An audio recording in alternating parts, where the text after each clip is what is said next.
Karl Marx ने कहा था, religion is the opium of the people, sigh of the oppressed creature, the heart of the heartless world, and the soul of the soulless situation. बहुत critical वो कहता है, क्योंकि Christianity ने इंसानियत को एक ऐसा वो गुलाम बना लिया था। बुर्जुआ क्लास और क्रिश्चियनिटी, इन लोगों ने आम वाम को गुलाम बना लिया था और उनको कहा कि you will be get reward in heavens, आपको अल्लाह ताला बहुत कुछ देगा। जब आप जन्नत में जाओगे तो आपको दूध और शहद की नहरें मिलेंगी, आपको 70 हूरें मिलेंगी। और लोगों को, जो सालम और चापर हुक्मरान थे, उनके सामने नो कहने की बजाय उन्होंने कहा कि आप इनको टैक्सेस देते जाएं। आप जितना ज़्यादा सफ़र करोगे, आपको उतना ज़्यादा रिवार्ड अगले जहान में मिलेगा।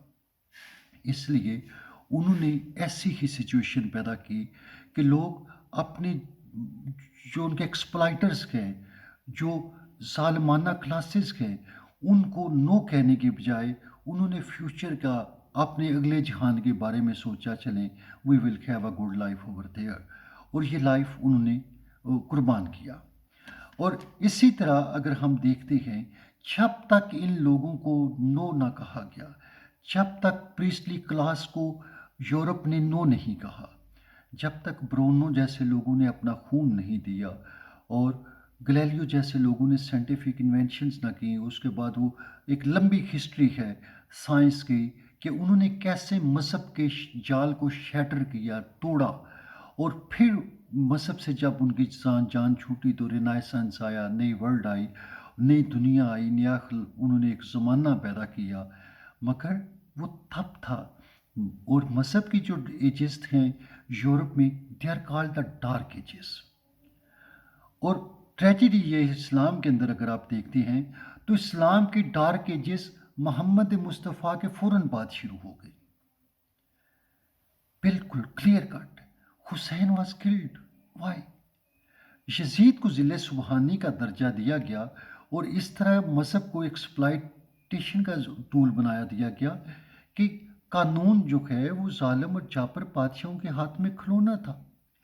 इंतहाई ज़लील और कमीने बादशाह खुद को ज़िले सुबहानी कहते हैं। आप चाहो वो सल्तनत उस्मानिया के बारे में पढ़ें, आप बनु उमय्या और बनु बास के खुलफा के बारे में पढ़ें, they were having 2000 each having a sex slaves, लोंडियाँ रखी हुई हैं, और बादशाह इंतहाई ज़ालिमाना तरीके से वो जो चाहते हैं करते हैं, और उनको कोई नो न कहने वाला नहीं है।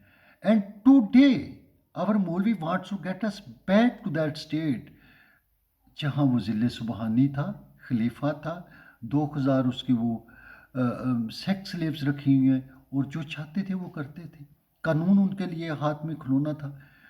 सफाकाना एक, आप कह लें कि एक मज़हब की आपको तारीख मिलेगी, और उसके अंदर जो भी अच्छे लोग पैदा हुए, हुसैन इब्न अली था, अच्छा आदमी, ही वॉज किल्ड, और उसके बाद किलिंग का एक समा है, एक, सो इट्स द ओपियम जो लोगों को सुला देता है, they can't say no to evil. और उसके बाद ओप्रेस्ड क्रीचर, उनको एक रिलीफ मिलता है, उनको एक सुकून सा उसमें मिलता है। हार्टलेस वर्ल्ड है जिसमें कोई सुकून है नहीं, मगर मज़हब उनका हार्ट है, उनका सब कुछ वो है।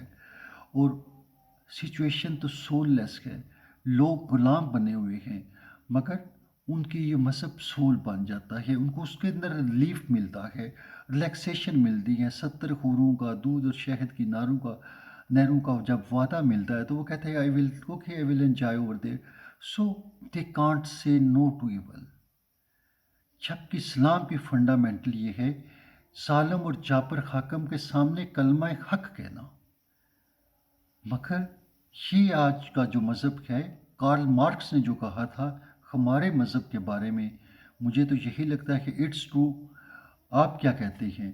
डू थिंक और let me know about your response. I am waiting for your response. Thank you.